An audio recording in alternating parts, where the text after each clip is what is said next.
ये जो भक्ति का रंग तुम्हारे ऊपर चढ़ गया है ना, कि भरी भीड़ में भी तुम जोर से चिल्ला सकते हो जय साईं राम। भरी भीड़ में भी तुम ये स्वीकार कर सकते हो कि तुम साईं भक्त हो।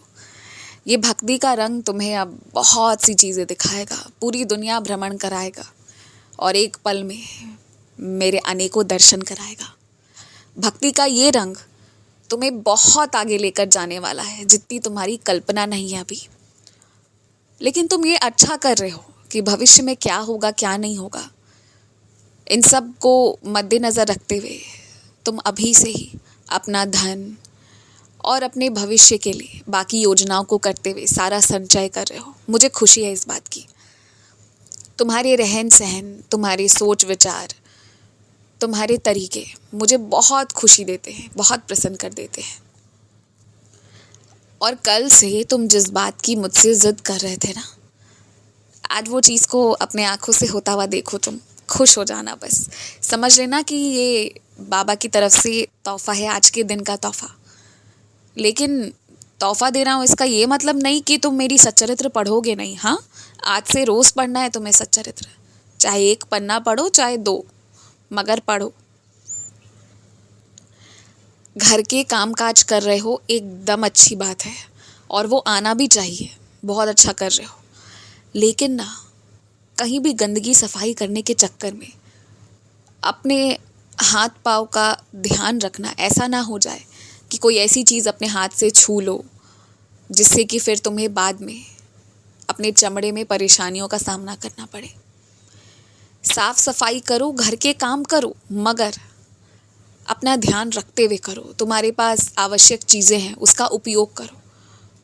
उसे अलमारी में सजाकर बंद करके रखने की ज़रूरत नहीं है। जब ज़रूरत है तो उपयोग करो। जो खराब होगा वो तुम्हारा साई लाकर देगा तुम्हें पुनः, ये याद रखो बस। और जिन्हें ज़्यादा अहंकार है, जिन्हें ज़्यादा घमंड है ना अपने जीवन पर, बस एक बार उन्हें शमशान घाट के पास से लिए आना। सारी घमंड, सारी अकड़ धरी की धरी रह जाएगी। हर कुछ जो शुरू हुआ है, चाहे अच्छा चाहे बुरा, आज नहीं तो कल वो समाप्त होता है और वो जगह खाली करता है, तब किसी और को जगह मिलती है। इसलिए किसी भी चीज़ का अहंकार करना खराब बात है। और तुम चिंता मत करो, तुम्हारे नाम, तुम्हारी मेहनत, इन सारी चीज़ों का देखभाल मैं कर रहा हूँ। और तुम मुझे नमस्कार करते हो, लेकिन तुम्हारी भक्ति को मैं नमस्कार करता हूँ।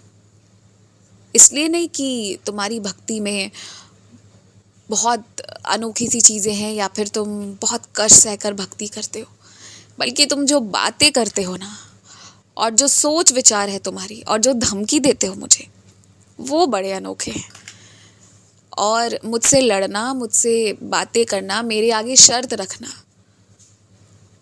और बार बार एक ही बात कह कर बाबा बाबा करके मुझे परेशान करते रहना, ये सब यही बताता है ना कि तुम ये दिल से विश्वास करते हो कि मैं पल पल तुम्हारे साथ हूँ, जो बात सही भी है। तुमने अपने अनोखे ढंग से ना मेरे होने के अस्तित्व को सही ठहरा दिया है, औरों को विश्वास दिला दिया है। इसलिए तुमसे मैं बहुत प्रेम करता हूँ।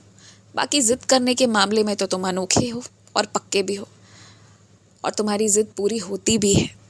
लेकिन किसी भी बात की ज़िद करो ना, तो अंत में एक बात ज़रूर कहो कि साईं, आगे आपकी मर्ज़ी, ठीक लगे तो दे देना, ज़िद जितना करना है उतना कर लो, मगर अंत में वो मेरी मर्ज़ी पर रहने दो। वरना जो तुम्हारी किस्मत का नहीं है उसे लेने की कोशिश करोगे, ज़्यादा ज़िद करोगे तो मैं मना नहीं करूँगा, दे दूँगा, पर जो टिकने वाली चीज़ नहीं है वो फिर नहीं ही टिकेगी। कुछ चीज़ें अपने साईं पर छोड़ दो। खुश रहो।